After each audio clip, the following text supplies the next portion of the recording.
A Mochi moment from Mark, who writes, I just want to thank you for making GLP-1s affordable. What would have been over $1,000 a month is just $99 a month with Mochi. Money shouldn't be a barrier to healthy weight. 3 months in, and I have smaller jeans and a bigger wallet. You're the best. Thanks, Mark. I'm Myra Ahmed, founder of Mochi Health. To find your Mochi moment, visit joinmochi.com. Mark is a Mochi member compensated for his story. At DSW, we ask the important questions, like, what shoes are you going to wear? Whether you're prepping for wedding season, festival season, or just planning the ultimate vacay, the right shoes can make or break an RSVP. So own the moment.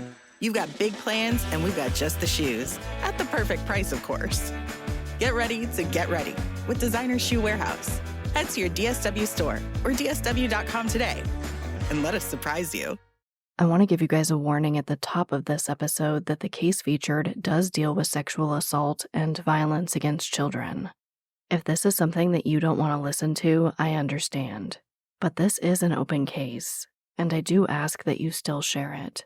Alex Anaya deserves justice. Voices for Justice is a podcast that uses adult language and discusses sensitive and potentially triggering topics, including violence, abuse, and murder. This podcast may not be appropriate for younger audiences. All parties are innocent until proven guilty in a court of law. Some names have been changed or omitted per their request or for safety purposes. Listener discretion is advised. My name is Sarah Turney, and this is Voices for Justice. Today I'm discussing the case of 13-year-old Alex Anaya from Hammond, Indiana. In 2005, Alex lost her life in what the head of the FBI's Chicago office calls one of the most heinous crimes involving a child that they've ever seen. They've put together a special task force, have done multiple rounds of DNA testing, and while Alex's partial remains were found extremely close to someone who was later arrested for stalking her, her case remains unsolved. This is the case of Alex Anaya. Alex Anaya's life was complicated before her death in 2005. She lived with her mother Sandra and her 6-year-old twin sisters Roxy and Romy in Hammond, Indiana. Sandra worked 2 jobs to support the family, so Alex at age 13 was a mother figure to her sisters. When speaking with Allison Quinn for the Daily Beast, Romy said, quote, "She would feed us, teach us stuff. She taught us our colors, our ABCs, our numbers. I know we would get on her nerves. She had to take us everywhere she went because my mom was at work. We were her annoying little sisters." End quote. When Alex wasn't taking care of the twins, she seemed like a pretty cool, normal kid. She was in the 7th grade at Clark Middle School, liked sports, specifically volleyball and soccer. She had a boyfriend and was bilingual, speaking fluent Spanish. Her mom says that she didn't really act out much and was a nice kid, the kind that hugged everyone when she walked into a room. One of the few stories shared about Alex comes from her mom as well. Sandra Anaya says that Alex loved animals. She had a pet iguana and a horse at her great-uncle's ranch in Momence, Illinois. But she really wanted a ferret. And Sandra was absolutely against this idea. Instead, she took Alex to a pet store to take a picture with a ferret and Santa Claus. Alex did eventually get a hamster, though, which she would often take out of its plastic exercise ball so it could get some real, direct sunlight. Alex dreamed of working with animals someday. She and her mom took their dog to the vet once, and Alex was just incredibly interested in everything. She was asking questions and began helping the vet. And this veterinarian saw this in Alex and invited her to help around the office sometimes as a volunteer. Of course, Alex was young, so she was doing things like cleaning the cages and taking the dogs for walks. But, like I said, Alex's life was complicated for lack of a better word. As of recording this episode, her biological father has never been named in the press, and it doesn't appear that he was in her life before she died. Around 1995 or 1996, when Alex was about 3, Sandra met and began dating a man named Rudolfo Heredia when they became neighbors in Chicago. He eventually moves in and is the biological father of Alex's younger twin sisters. So he's been a prominent male presence in Alex's life for quite some time. It seems Sandra's relationship with Rudolfo was rocky at best, though. In 2003, he's living with Sandra and the girls off and on. And in April 2005, Sandra ended the relationship for good. When Alex came forward to say that Rudolfo had been sexually abusing her since she was 7. No charges are filed against him at this time. And we don't really have any insight as to why, or whether this was Sandra's choice or Alex's. After this, Sandra takes the girls and moves to an apartment on Pine Street in Hammond, Indiana. But Rudolfo doesn't take the breakup well. He begins threatening and stalking Sandra and Alex. He would watch them from outside their home. Sometimes neighbors would see him watching from the street. Once he stood on the hood of a vehicle and looked into Sandra's second-story window. And Alex got extremely scared when she saw him standing on the roof of a building across the alleyway looking down into their apartment. Not only was this man watching them from afar, he managed to get and make a copy of the key to their home and began breaking in. Sandra says that in one incident, he broke in, found used condoms in the trash, grabbed them, and marched down to her work to confront her about it. After this, Sandra changed the locks. Flash forward a few months to Friday, August 12, 2005. Sandra's out on a date, and Alex is home with the twins. Rudolfo calls Sandra's cell phone multiple times that night. When Sandra gets home at about 3:30 a.m. on now Saturday the 13th, Alex is awake, and she tells her mom that Rudolfo has also been calling the house. From here, Sandra says that they eat some White Castle together, and Alex says that she's going to bed before Sandra leaves the home again around 4:30 a.m. Where she goes is unclear, but she gets home about 3 hours later around 7:30 a.m. When she goes to open the front door, she finds it unlocked, which she thinks is strange. When she gets inside, she checks the twins' room, and they're fast asleep. But when she checks Alex's room, she's not there. Now, we know that Alex is quite independent, so Sandra thinks that maybe she went down to the corner store, but she's not there either. She's not anywhere around the home at all, so Sandra calls the police to report Alex missing. And a tale as old as time, the police take the information and basically say that they'll be on the lookout. And if they pick Alex up, they'll let Sandra know. They assume that Alex has run away, and while Sandra is concerned, she does consider this to be a possibility at first. She tells police that while she doesn't know exactly what may have triggered Alex to run away since their last interaction was positive, she says Alex is a teenager, so it's possible. But she still does go look for Alex. Sandra calls her friends, goes to the neighbor's house, and she and the twins drive around the neighborhood. But Alex is nowhere to be found. Roxy tells Allison Quinn with the Daily Beast, quote, "What I remember is that just one day she was here, and then one day she wasn't, and we were looking for her. My mom was putting up posters everywhere, looking everywhere, taking phone calls," end quote.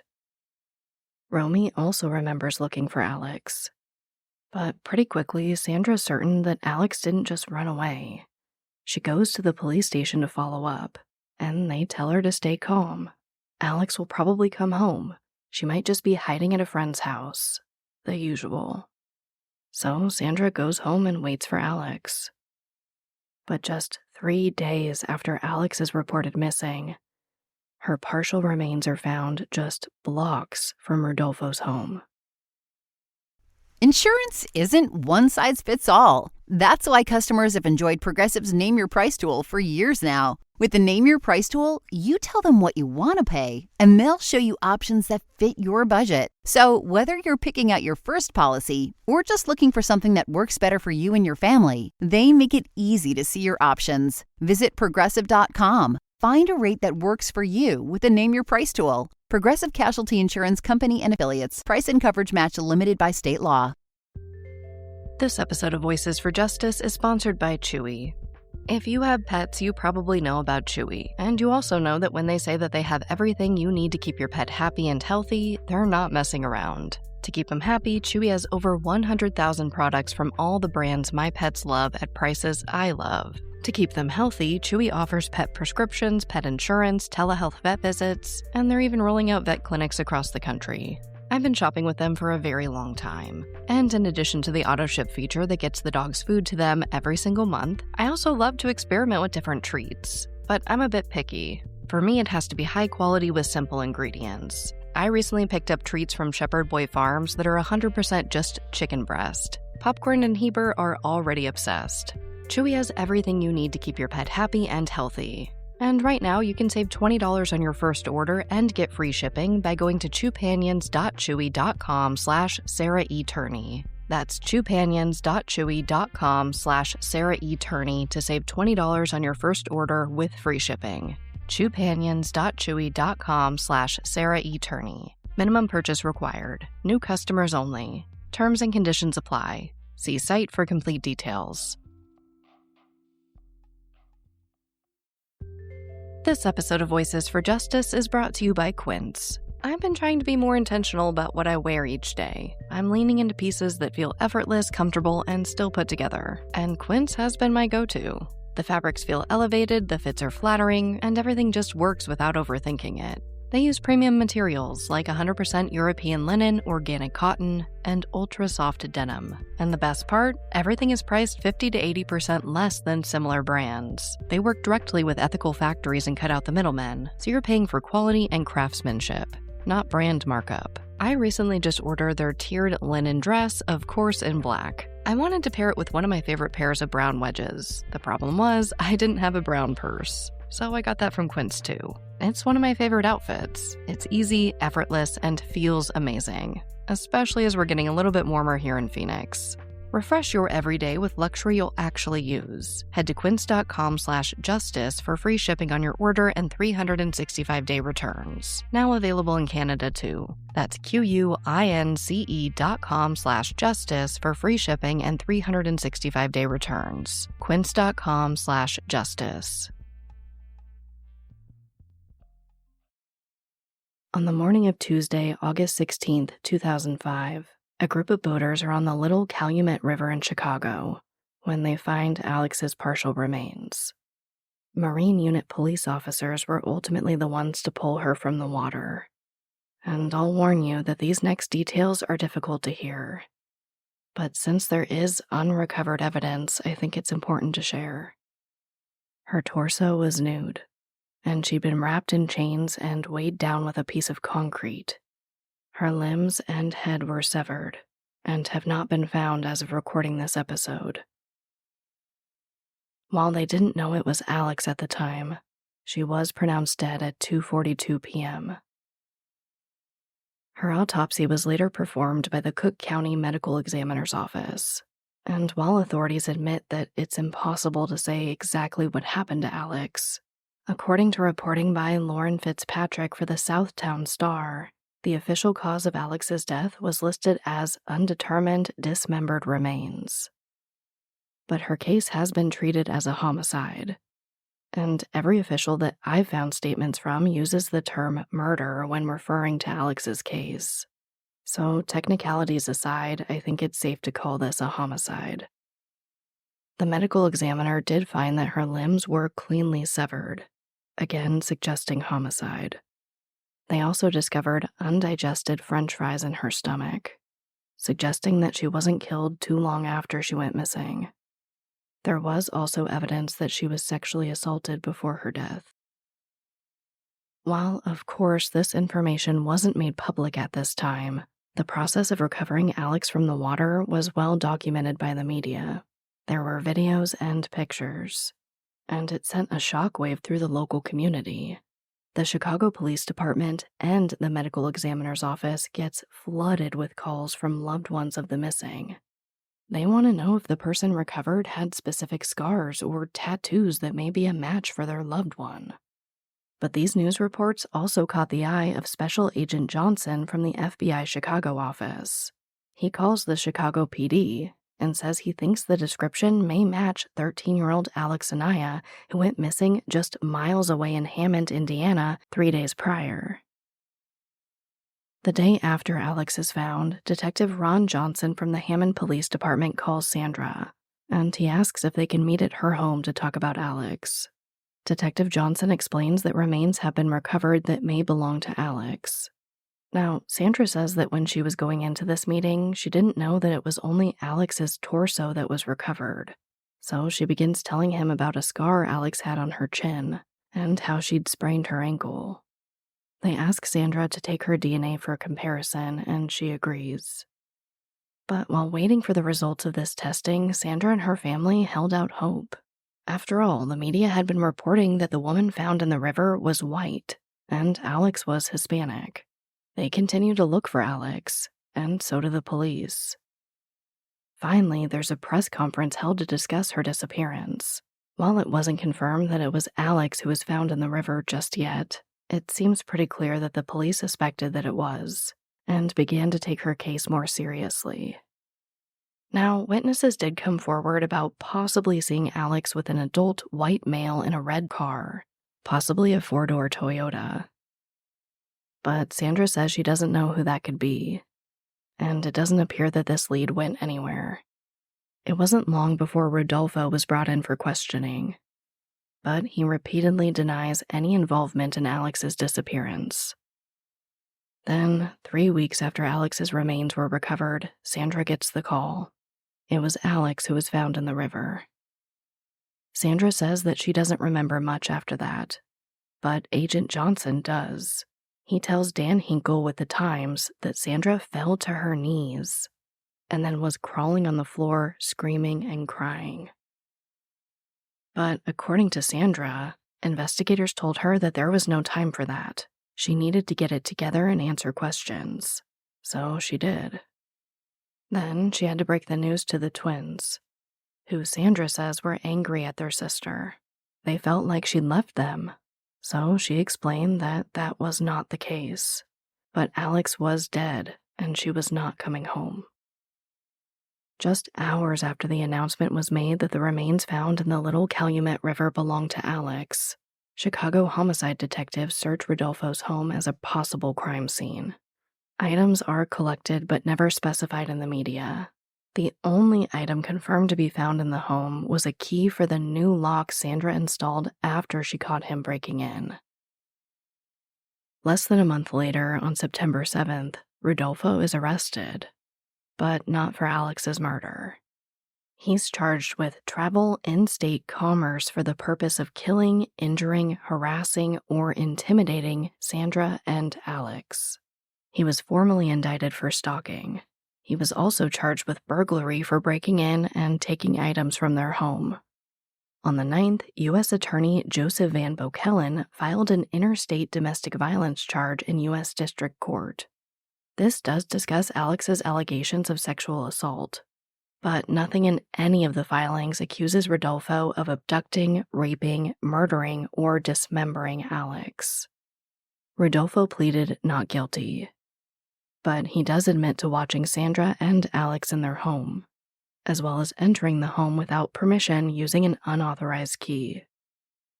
The court documents outline some of what I already told you. Rudolfo watching them from afar, breaking in, and finding the condoms, and all the calls made to the Anaya residence on the night Alex went missing and was presumably murdered. Rudolfo's lawyer admits that his client and Sandra did have a volatile relationship, but defends him, saying that Sandra never reported any of this to the police. The court documents outline a lot. The stalking, Alex telling her mother about the sexual assault, Alex's murder. But, of course, none of that makes it to court. They aren't allowed to discuss Alex's murder at all. In fact, when she's on the stand, Sandra has to tell the jury that she has 3 children, as if Alex wasn't gone. Sandra was the first person to take the stand in the trial in January 2006. She outlines her relationship with Rudolfo, saying he was jealous and violent. She said that she was afraid of him, and he had threatened to kill her should she ever break up with him. She also testifies that he once hit a man with his vehicle after insulting Sandra. And he knocked another man out for making a pass at her. He then stood over the man's unconscious body with a heavy tree stump, ready to drop it on his head, but he was talked out of it by Sandra's sister. The trial went on for a few days, and Rudolfo does not take the stand in his own defense, but his family does. They deny the allegations. They say Rudolfo had never gotten in any type of fight, or ever tried to run anyone over with his car. The jury deliberated for 3 hours, and on January 7th, Rudolfo is acquitted of all charges. He's found not guilty of crossing state lines for the purpose of harassing, injuring, or killing Sandra and Alex, and not guilty of burglarizing Sandra's apartment. Sandra admits that she lost her cool.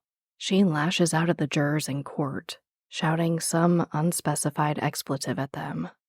She says that she was also upset that she had to lie in court by saying she had 3 daughters, as if Alex wasn't brutally murdered. She also accuses Rudolfo's sister of lying in court.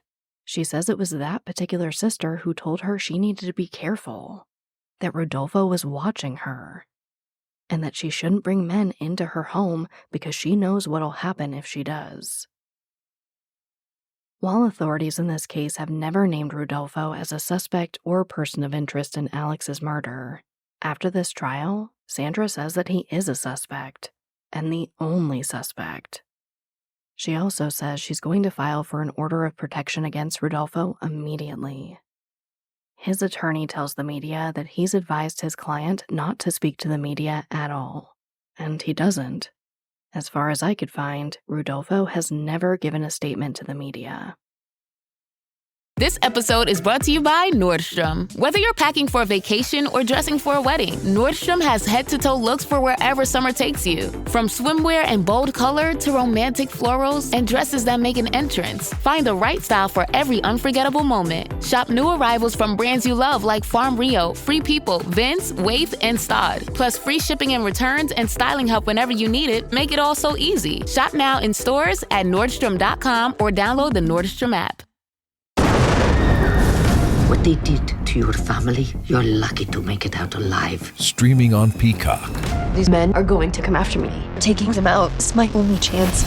Put a bullet in her head.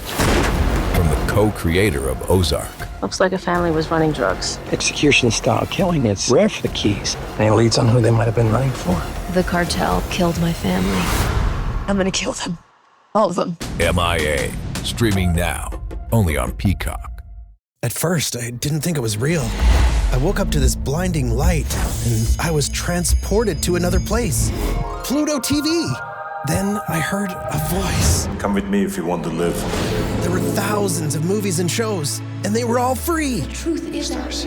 It's just so beautiful. On Pluto TV, free streaming of Terminator 2, Fringe, Arrow, The 100, and The X-Files may cause excitement, loss of sleep, and sudden belief in extraterrestrials. No credit cards or alien encounters necessary. Pluto TV. Stream now, pay never. After Rudolfo Heredia is acquitted on the stalking and burglary charges, Alex's case kind of falls from the media spotlight. Her family publishes several small remembrance features for Alex in the local paper, though.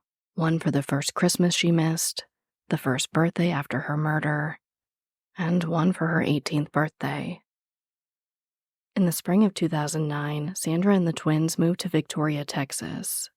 Around the same time, Dan Hinkle with The Times publishes an article featuring Alex's case. It's titled, "Daughter Doesn't Rest in Peace." Sandra's interviewed and says that because Alex's other remains have not been found, and no one's been charged with her murder, she doesn't feel that Alex can rest in peace. Of course, the topic of suspects comes up, and Chicago PD homicide detective Sylvia Van Witzenberg says everyone is a suspect. She does also say that she'd like to speak with Alex's classmates and neighbors, though it's unclear if that happened. The next update doesn't come until 7 years later, in August of 2016, 11 years after Alex was killed. Now, it is important to note that because Alex's partial remains were found in the Little Calumet River that spans across Indiana and Illinois, the FBI have always been involved in this case. And over the years, it really seems like this big collaboration between the Chicago PD, the FBI Chicago office, and the Hammond, Indiana PD. But this update comes from the FBI in the form of a press conference and press release. They announced that Alex's case, along with some others, have been assigned to a new task force, the FBI Chicago Homicide Initiative Task Force. They say it's a mix of Chicago police detectives and FBI agents. They make it clear that there are no new leads in Alex's case, but they have sent evidence to the FBI's lab for another round of testing and should get their results in 2 months. They again do not specify what was sent, but they say that they're hopeful that since over a decade has passed, advances in testing may yield better results. At the conference, FBI Special Agent Courtney Corbett says the killer is likely watching these announcements in real time and believes the case will be solved by someone coming forward with information. They also say that they've re-interviewed some people who knew Alex. When asked if Rudolfo Heredia is a suspect, they decline to answer. They also won't confirm if they've recovered any additional remains. While there don't appear to be any new leads, they do release information that is not new to them, but new to the public. They believe Alex was likely wearing a gold necklace with a religious emblem on it when she went missing. They release a grainy picture of the necklace and urge the public to be on the lookout, saying the killer may still have it in their possession. They also announced that they believe Alex likely knew her killer, and the head of the FBI's Chicago office calls Alex's murder one of the most heinous crimes involving a child that they've ever seen. But again, they're hopeful that this passage of time and possibly changing relationships may encourage someone to speak out about what they may know. The results of the testing are never made public. And it appears that by January, the task force was either disbanded or Alex's case was removed, because the FBI Cold Case Homicide Squad speaks to the media, and they say that they have a new tip in Alex's case, but they don't reveal what that tip is. On the 13th anniversary of Alex's murder, the FBI announces a $10,000 reward for anyone who can provide information leading to an arrest in her case. As the years pass, Sandra and the twins moved back to the Chicago area. And in December 2021, Allison Quinn for the Daily Beast features Alex's case. But there are a few updates. In fact, the FBI declined to comment when asked if there were any new developments since the 2016 task force was created. The U.S. Attorney's Office in the Northern District of Indiana also declined to comment. And the Chicago PD never even responded to Quinn's request for comment. But now retired FBI agent Johnson did comment. He said he believed a lot of evidence was being held back from the public in the best interest of the investigation. Now, this really struck me. Not because this is uncommon or I think that they're doing anything wrong, but because this directly conflicts with another statement I found from Detective Von Witzenberg from the Chicago PD. They say Alex's case has been plagued with a lack of forensic evidence from the start. So take that for what you will. The last update in Alex's case comes from May 2023. This is when the FBI doubled the reward for information to $20,000. And this comes along with the statements we're familiar with. Hopefully the money and passage of time will shake things loose.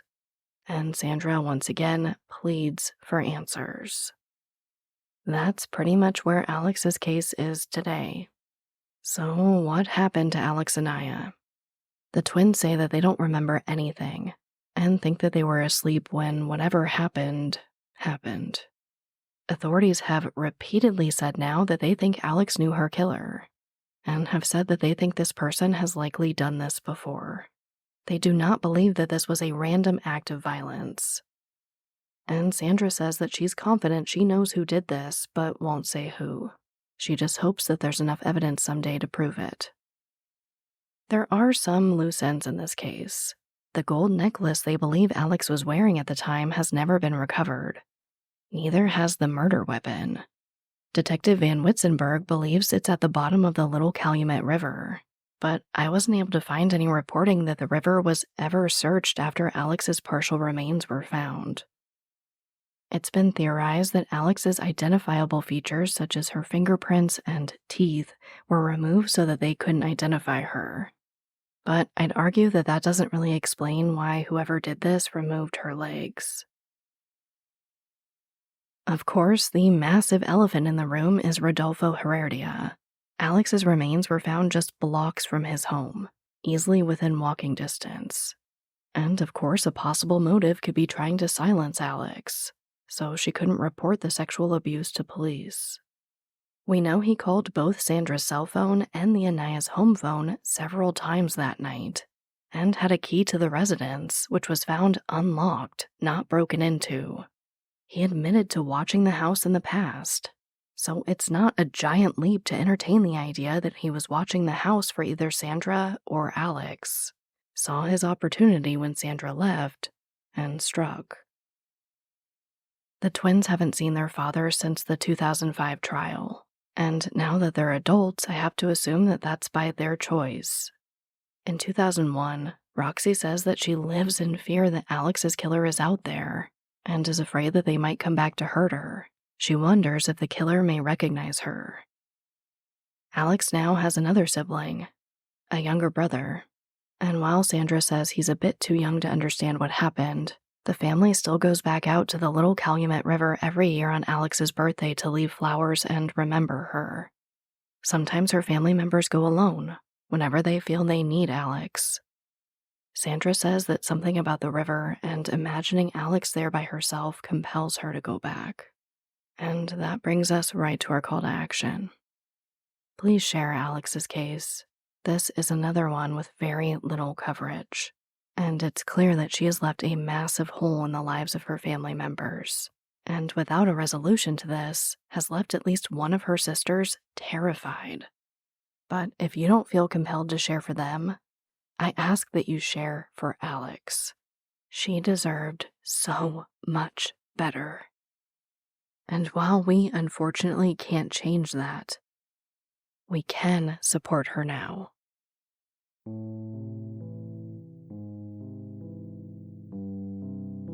As a reminder, Alex Anaya was 13 years old when she was murdered in August 2005. Her partial remains were recovered from the Little Calumet River in Chicago, Illinois that same month. The FBI describes Alex as Hispanic, with brown hair and brown eyes. She was 5'1" and weighed approximately 125 pounds at the time of her death. She was last seen wearing navy blue plaid pajama pants, a red Echo t-shirt, and possibly a gold necklace. There is a $20,000 reward in this case. Anyone with information is asked to contact the FBI at 1-800-CALL-FBI, or you can go to tips.fbi.gov. But as always, thank you, I love you, and I'll talk to you next time. Voices for Justice is hosted and produced by me, Sarah Turney, and is a Voices for Justice media original. Please don't forget to follow, rate, and review the show in your podcast player. It's an easy and free way to help us and help more people find these cases in need of justice.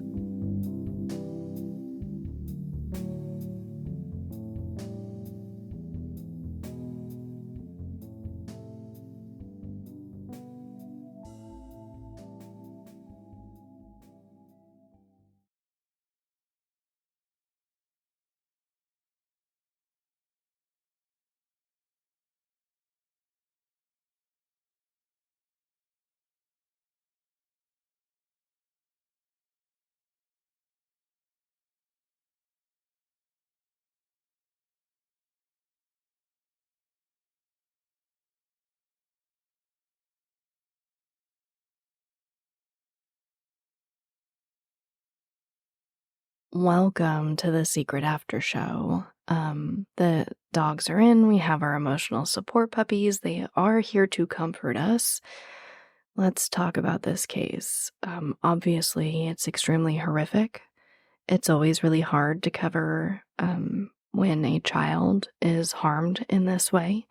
And I tried to make it the least graphic I possibly could while still providing what I felt were essential details. So I hope that that came across. It's also why I put that warning at the top of the episode. I know that these topics are extremely difficult, but I can't let that shy me away from covering Alex's case. I know that people don't like episodes like this that involve kids getting harmed, and I wish these things didn't happen, but it did, and that's Alex's reality. And while it's hard to hear, I still feel compelled to help. This case was extremely hard to research, I'm not gonna lie. It was, it hit close to home. It really did. Between the abuse to her little sisters being upset, thinking that Alex left them. It was an extremely difficult episode, but I think it's important, and I would hope that while we are in this genre of true crime and people who will listen to hours on end of horrific people, serial killers, and the graphic details of, what they've done to people, that hopefully we can carve out a little space for Alex Anaya. She more than deserves it. And it's not as if there's a perfect victim or one person deserves justice over another. It's just hard to see. She was an innocent kid, and she didn't deserve any of the abuse that she suffered throughout her life. I will also ask you to, just think before you comment on this case. I've seen a lot of very mean comments towards Sandra, and I would like to take a moment to remind you that she is a victim of Rudolfo Heredia.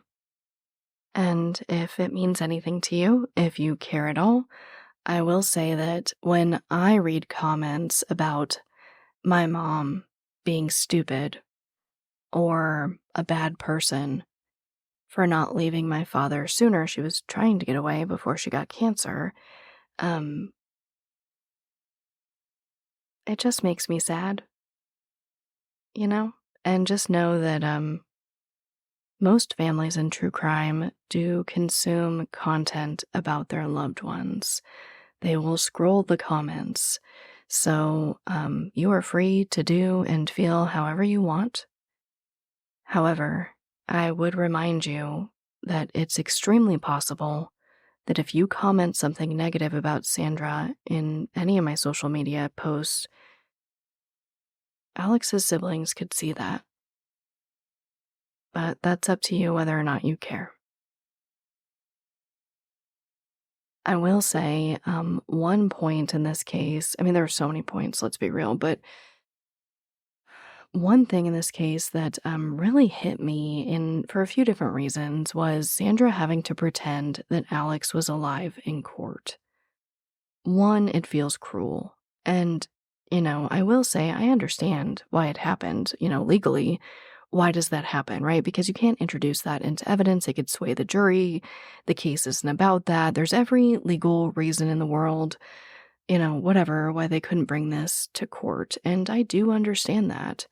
I will say from a point of just trying to understand what the truth is and pursuing the truth, it's hard to see. It's hard to see and reconcile those two ideas, right? Of these legal technicalities that decide what makes it to court and what doesn't make it to court, with seeing Sandra have to talk as if one of her children wasn't brutally murdered, to go up on the stand and say, yes, I have 3 living children. Of course, I don't know if that's exactly what was said, but she did say that she had to pretend, essentially, that Alex was alive in court. And again, legally, I get it, but there's something that feels so wrong about that. About the jury not getting the full truth. And I understand I keep saying I understand. It's in the protection of the defendant, right? He has rights as well, and that is something I am all too familiar with, and something I stand behind. You know what I mean? I'm not going to say defendants don't have rights, F them, who cares? lock them away. That's not right either. But there's something about dishonesty in court in that way, and it is dishonest. I don't care what you say. It's a legality, but it is dishonest. And there's something about that just doesn't feel right. I don't know. I guess it's one of those things. Let me know what you guys think. And again, I just want to say that no matter how you feel about anyone in this case, please share. Alex needs a lot more coverage. Everyone is deserving of coverage, but how a 13-year-old girl is killed in this way and it's not everywhere blows my mind. So, let's try to share it. Let's try to get it everywhere. Maybe some other people will pick it up, find new things that I didn't find. Who knows? But please share. On to what's going on with me. It doesn't get any happier from here, guys. I don't know what to tell you. I wish it did, and my chair is so loud. Being back in this place where I am engulfed in Alyssa's case, and, I haven't been here in a really long time. During the trial, I was told to sit tight. There wasn't anything I could really do. Just do your thing, get ready for court, which meant nothing because I wasn't prepared. What I should say is I haven't been this deep in Alyssa's case in years, and now I am. For a few different projects, I am, reviewing interviews and audio and the case file again, and I am, setting up interviews and getting the next season of Alyssa's story ready to go. And it just has been hard. I know I hadn't really on Voices for Justice season 1. I couldn't even get to that part yet. And I was in such a different, oh my gosh, thinking about when I stopped that podcast in 2020 and today, so much has happened between then that I haven't been able to tell you guys about. So it's like this mix of excitement to finally tell you what's been going on because there is so much. And just being back in that place again. When I first started giving interviews in Alyssa's, I've been giving them for a long time, forever. But when I really, when the police told me to get media, I should say, and I started really picking up that torch and doing every interview I could and interviewing, every day. At least it felt like it. I swear it felt like at one point I had a different interview every day for a while. All that to say, it puts me back in that place, and it's a hard place, and I feel like I have to kind of build that stamina up again. When I first started doing the interviews, it would take me days to recover. I would sit in the bathtub for hours, not really crying, but just trying to numb myself and just disassociating. And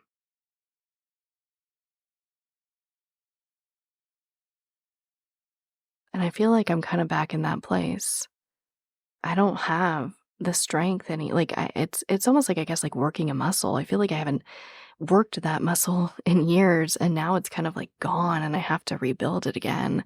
So it's just really, really hard. And, there is new stuff coming out, which is crazy. I posted on my Instagram and you guys went wild. So I wanted to explain it a little bit more here. Essentially, I recently found out that a witness that I was told was dead is not dead. And it's a pretty crucial witness in my mind. I did reach out to my brother. We're trying to figure out where we heard this information. We have some people denying that they told us this, though we swear that they did. That they told us that this witness was dead. Can I prove it? Was it a verbal conversation that we had? Was it in the case file? Was I told that by somebody who researched the case? Was it the police? Do I have documentation? I don't know. I just know that my brother and I swear we were told this. where else would we get it? We didn't just make up somebody dying. So I'm trying to get to the bottom of that. I don't know what's going to happen, but yeah, that was a huge shock to find out all of a sudden that this person was not dead. And now I have questions. I want to know if this person was ever interviewed for Alyssa's trial. Were they ever brought in to talk to the state? I want to know, and I am determined to find those answers. So just when I think I know my sister's story forwards and backwards, I guess I don't. And I have some research to do. Let's move right on to our segment of hope. This comes out of Texas, and it's a cold case solve. I am reading from 12newsnow.com. This article came out on June 18th and is written by Scott Eastlinger and Gabby Gaspard. It appears that Terry Rose, age 67, out of Beaumont, has been indicted for the murder of Kimberly Langwell, who went missing in 1999. It appears that the Beaumont police believe that they found Kimberly's remains buried at his home last week. He is Kimberly's ex-boyfriend, and his bond has been set at $1 million. If he makes bail, he has to wear a GPS monitor and not leave the county. But this came in because April 2024, police talked to a, quote, reliable informant, end quote, who told them that Kimberly had been killed inside of his home in 1999. Of course, because of the wording that they use, it's hard to say if it was a police informant, if it was a tipster, but no matter what happened there, somebody saw something and they said something, and this is the result. I also wanted to share Kimberly's daughter, Tiffany, spoke at a news conference about her mom after. She said, quote, "I don't think I processed it, to be honest, but in the moment that you hear that they found your mother, you're elated," end quote. She goes on to say that it's been a long time coming, and she's grateful just to have her mom back. It's not the way that she wanted, but knowing that her mom is no longer being held is a good feeling, she says. She also says that she knew that her mom would be found there since day one. So again, shout out to whoever this tipster was, whether you worked for the police or you were just a random person with information coming forward. It's the hope that I think every family holds out, at some degree. So that is our segment of hope for, I think, pretty obvious reasons. Hear about a case, you see something, you say something, and this is the best result. But as always, thank you, I love you, and I'll talk to you next time. Ryan Reynolds here from Mint Mobile with a message for everyone paying big wireless way too much. Please, for the love of everything good in this world, stop. With Mint, you can get premium wireless for just $15 a month. Of course, if you enjoy overpaying, no judgments, but that's weird. Okay, one judgment. Anyway, give it a try at mintmobile.com/switch. Upfront payment of $45 for 3-month plan, equivalent to $15 per month required. Intro rate first 3 months only, then full price plan options available. Taxes and fees extra. See full terms at mintmobile.com.